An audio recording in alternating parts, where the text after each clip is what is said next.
श्रीमद् भागवत महापुराण के द्वितीय खंड के दशम स्कंद के अथैक विंशोध्याय 21वां अध्याय वेणु गीत यहाँ पर हिंदी में खा के रूप में आरंभ होता है। का का शेषवार श्रीमन्नारायण नारायण नारायण गोविंद नारायण नारायण नारायण हरि नारायण नारायण नारायण श्रीमन्नारायण नारायण नारायण माधव नारायण नारायण नारायण। नंद नंदन के पास चली आती हैं और अपने प्रेम बड़ी बड़ी आंखों से उन्हें निहारने लगती है, निरखने लगती है। निरखती क्या है? अपनी कमल के समान बड़ी बड़ी आंखें श्री कृष्ण के चरणों पर निछावर कर देती है, निछावर कर देती है और श्री कृष्ण के प्रेम भरी चितवन के द्वारा किया हुआ अपना सत्कार स्वीकार करती है। वास्तव में उनका जीवन धन्य है, उनका जीवन धन्य है। हम वृंदावन की गोपी होने पर भी इस प्रकार उन पर अपने को निछावर नहीं कर पाती। हमारे घर वाले कोढ़ने लगते हैं, कितनी विडंबना है, कितना बड़ी परेशानी है।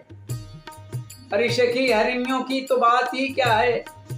स्वर्ग की देवियां जब युवतियों को आनंदित करने वाले सौंदर्य और शील के खजाने से कृष्ण को देखती हैं और बांसुरी की पर उनके द्वारा गाया हुआ मधुर संगीत सुनती हैं, तब उनके विचित्र आलाप सुनकर वे अपने विमान पर ही शुद्ध बुद्ध खो बैठती हैं, मूर्छित हो जाती हैं। यह कैसे मालूम हुआ सखी? सुनो तो, जब उनके हृदय में श्री कृष्ण से मिलने की तीव्र आकांक्षा जाग जाती है, जाग उठती है, जग जाती है, तब वे अपना धीरज खो बैठती हैं, बेहोश हो जाती हैं।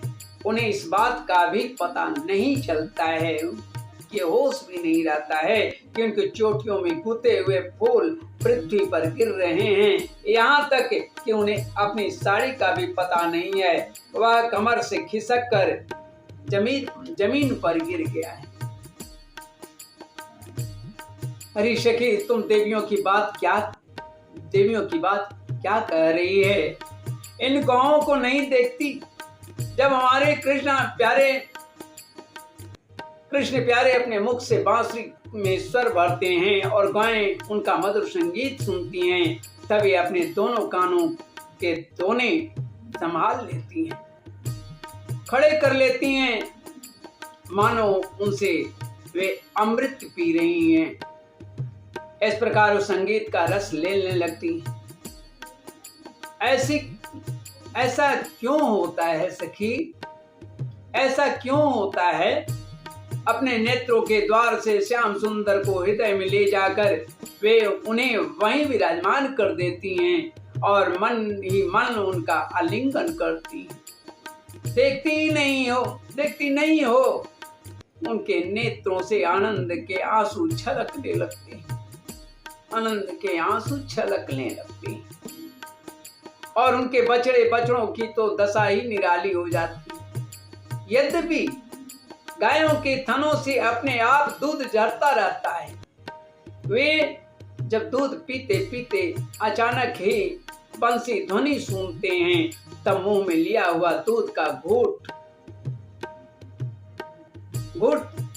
न उगलते बनता है, न निगलते बनता है, पीते बनता है। उनके हृदय में भी होता है भगवान का संस्पर्श और नेत्रों में छलकते होते हैं आनंद के आंसू। वे ज्यों के त्यों ठिठके रह जाते हैं, बोलिए श्री कृष्णचंद्र भगवान की जय। श्रीमन्नारायण नारायण नारायण।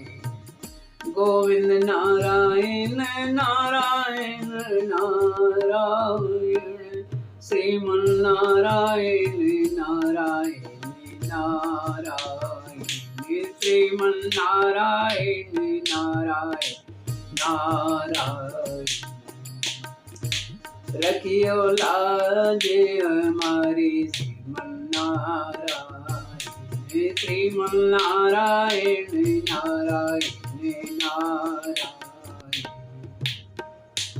राधे राधे राधे राधे राधे राधे राधे, कृष्णा कृष्णा कृष्णा कृष्णा कृष्णा कृष्णा राधे।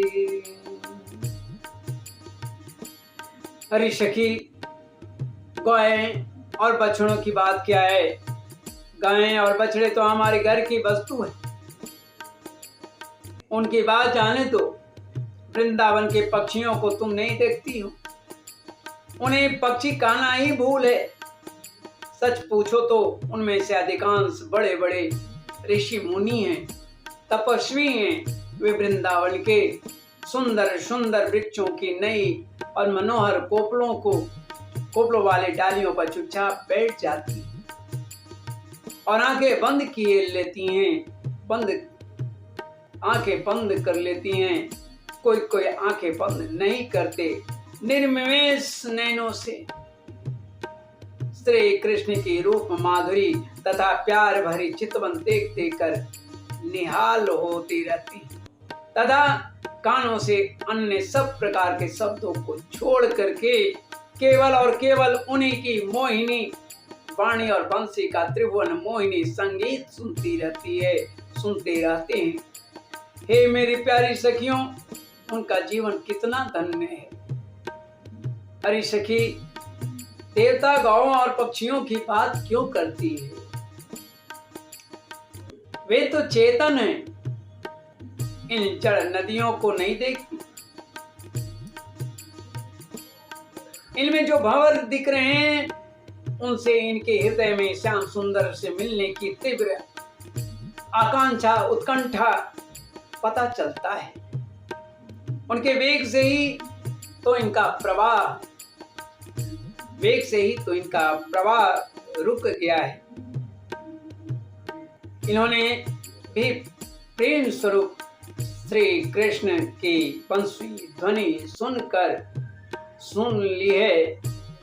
देखो देखो, वे अपनी तरंगों के हाथों से उनके चरण पकड़कर कमल के फूलों का उपहार चढ़ा रही है और उनका आलिंगन कर रही है, मानो उनके चरणों पर अपना हृदय ही निछावर कर रही है।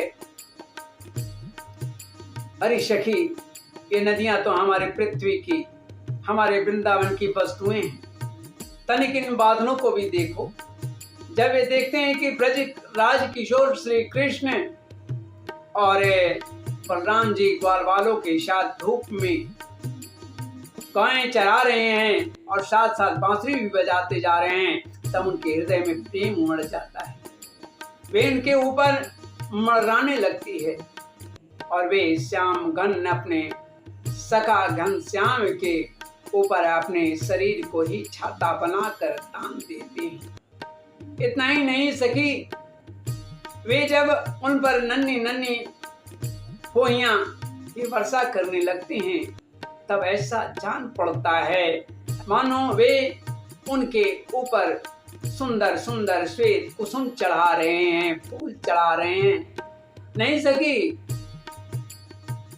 उनके बहाने वे अपना जीवन ही निछावर कर देते हैं। अरे भट्टू, आपस में सखियां बात कर रही हैं भगवान कृष्ण के बारे में। कहती हैं, अरे भट्टू, हम तो वृंदावन की इन भिल्लियों को भी ही धन्य और कृत्य मानती हैं। ऐसा क्यों सखी? इसलिए कि इनके हृदय में बड़ा प्रेम है, बड़ा स्नेह है। जब वे हमारे कृष्ण प्यारे को देखती हैं, तब इनके हृदय में भी उनसे मिलने की तीव्र आकांक्षाएं जाग उठती है। इसके हृदय में भी प्रेम की व्याधि लग जाती है, रोग लग जाता है। उस समय ये क्या उपाय करती हैं, यह भी सुन लो। हमारे प्रियतम की प्रेयसी गोपियां अपने वक्ष स्थल पर जो केसर लगाती हैं, वह श्याम सुंदर के चरणों में लगी होती है, और वे जब वृंदावन के घास पात पर चलते हैं तब उनमें भी लग जाती है। ये सौभाग्यवती बिल्लियां उन्हें उन तिनकों से छुड़ा करके, हटा करके, निकाल करके अपने स्तनों और मुखों पर मल लेती है। बोलिए श्री कृष्णचंद्र भगवान की जय। और इस प्रकार अपने हृदय को प्रेम पीड़ा शांत करती है। हरि गोपियां, यह गिरिराज गोवर्धन तो भगवान के भक्तों में बहुत ही श्रेष्ठ है, बहुत ही श्रेष्ठ है। धन्य है इसके भाग्य। देखती नहीं हो हमारे प्राण वल्लभ श्री कृष्ण और नैनाभिराम बलराम के चरण कमलों का स्पर्श प्राप्त करके वह कितना आनंदित रहता है। इसके भाग्य की सराहना कौन करे। यह तो उन दोनों का, ग्वाल वालों और गौओं का बड़ा ही सत्कार करता है।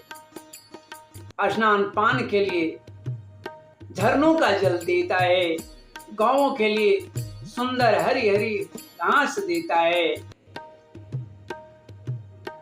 विश्राम करने के लिए कंदराएं और खाने के लिए कंदमूल फल देता है। वास्तव में यह धन्य है। अरे सखी, इन सावरे गोरे किशोरों की तो गति ही निराली है।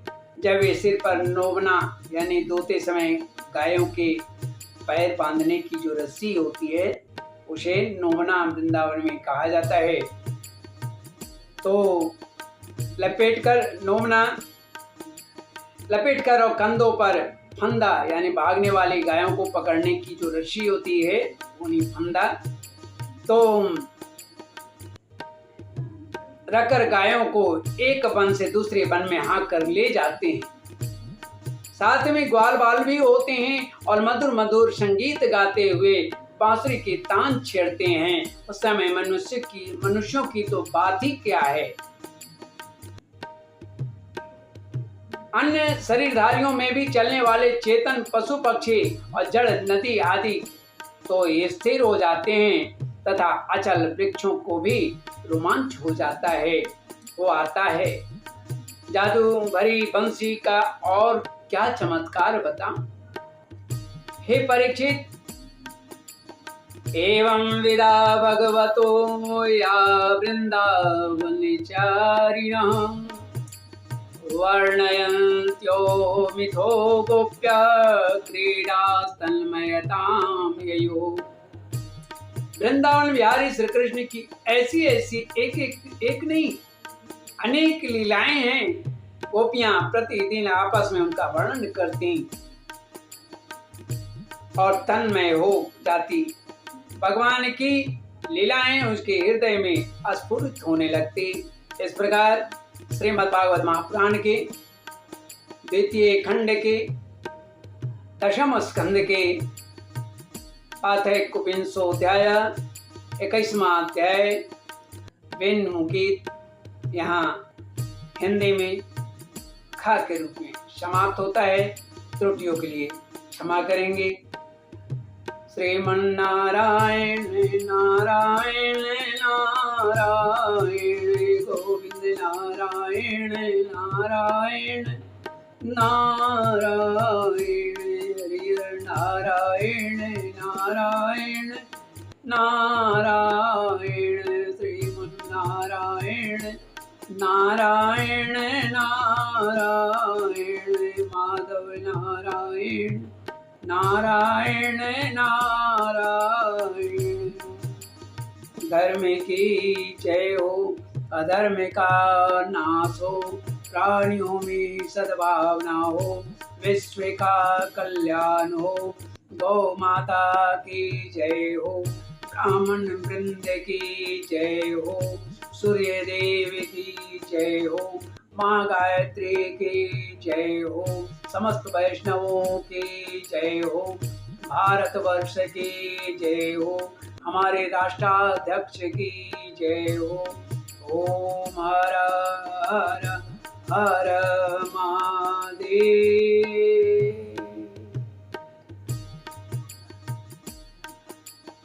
कहीं कोई त्रुटि रह जाए, समस्त विप्रगण, समस्त गुरुजन मेरा प्रणाम स्वीकार करें।